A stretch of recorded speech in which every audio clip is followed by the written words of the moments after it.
Okay? All right, now, okay? If Rover exerts a 270 Newton force and Fido exerts a 300 Newton force, find the magnitude of the resultant force and the angle it makes with Rover's rope. Okay. All right, so we're looking for the resultant. So, and it doesn't matter which one you label. I think I labeled this one F1, and F1 is what? 270 newtons, and F2 is what? 300 newtons. Okay. And we'll label this one F2. Okay. All right. Okay, now notice we've got an angle. All right, the angle between, and again you can draw it however you want to draw it, as long as the angle between them is 60 degrees, okay? You can draw it however you want to draw it. And this way I decided to draw it, okay? So the angle between them is 60. All right, well, if you draw your coordinates in here, your x, y coordinates, all right, what are we going to have to do? Well, we got to find the what? We're looking for the magnitude, right? The sum of the forces, right? Question mark. And we're looking for theta, question mark, okay? All right. Notice you've got one that's straight, one that's at an angle. All right. This one here is pretty easy. This one here is going to require a little bit more math. So what you do when you do these problems, this is what you do right here. This is the way I work them. Now, you may not want to work them this way, but this is really the easiest way to do it. Remember what I said. If you're going to find the resultant, and we're just going to assume the resultant's probably going to be somewhere right in there, right? Probably. Just approximately, possibly. Okay? Okay? Yeah, I'm a little off, but we're just approximating, okay? We're approximating. But wouldn't the resultant vector's magnitude be less than A and B? Because it's like Mm-mm. the bottom one and add Yeah. to the top. Well, yeah. Well, I was doing the kinematic modules, and they were saying that the magnitude was less. And I didn't know why it said so. No, it couldn't be, because now if one of the ropes was in the opposite direction, yes. Okay, I see. Yeah. Okay. If, let's say F1 was going backwards the other way, and F2 was going, Negative direction and then. yeah. Okay. I mean, that would affect it. Okay. A little bit. But again, it's like Scott said, notice the direction both of these are headed. Okay. All right. So, what do we got to do? Well, we know we've got to find the x and y of this one and the x and y of that one, or the I and the j. If you want to use ij, I don't care. And so how do we do that? Well, we know that it's what? F1, all right, F1, cosine of what? What angle is that? 0. F1 cosine of 0. And then we're going to go over here and say F1 sine of 0. And then we're going to do F2 cosine, second force, of what? 60 degrees. And F2 sine of 60 degrees, right? Okay? So let's do it. We got 270 cosine of 0 is what? 270?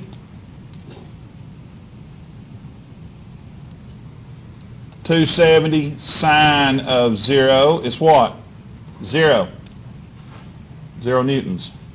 Right? Let's do the second one. We got, what was it? 300? 300 cosine of 60 degrees is what?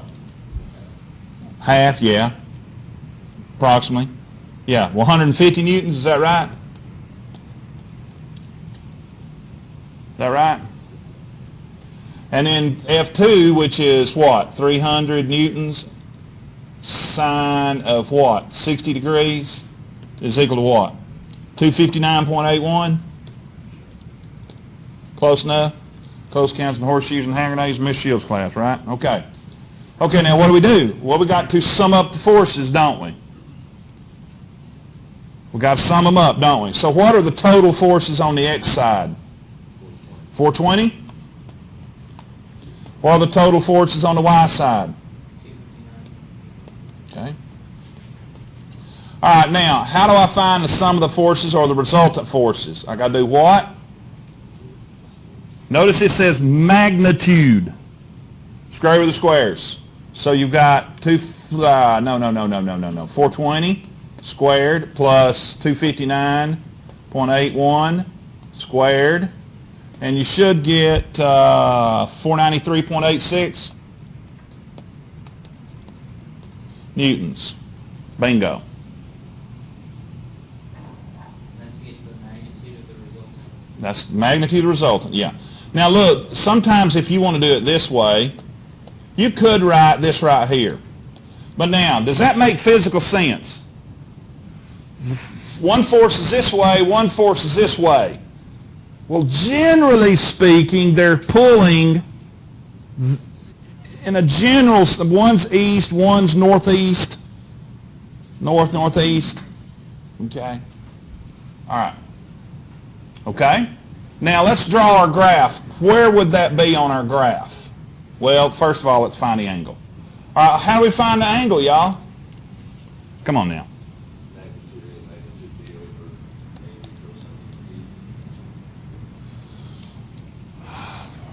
over A cosine B. Inverse tangent's really the easiest. Be the easiest place. Yeah, you see what I'm saying? Yeah. Think about your trig. Arctan. So we got what? What was y? 259? All right, now watch right here, y'all. I'm going to show you something. And I'm going to leave the units off. We can do that. And what was it, 420? And what do we get? 31.7 degrees? All right, let me show you something. Right here is where getting the sign wrong will... Okay? But if you orient everything counterclockwise from the positive x-axis on your angles and then plug it into your trig, you will, from time to time when you do these problems, you may get y is negative when you add them up, because you may have one value positive, like we said a minute ago. What if the vector was over in the, let's see, what if it was over in the third quadrant? You had one that went into the third quadrant. What will x and y be? Both are negative, right? If it's in the second quadrant, what's x? Negative. So if one of these values right here on the x side is negative, you see what I'm saying? So you could get a negative on one of them or both of them. All right, now, graphically speaking, what will it look like? What will the resultant look like? Is that about 31 degrees, 31.7? Does that make physical sense? Does that make mathematical sense? That's the total amount of force being applied on the pole. Yes. Okay. That makes sense?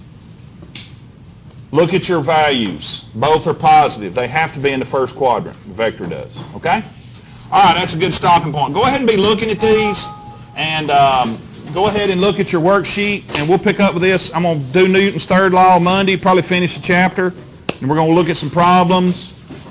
Maybe do an ILD next week or video analysis, one of the two. Okay? Y'all have a good weekend.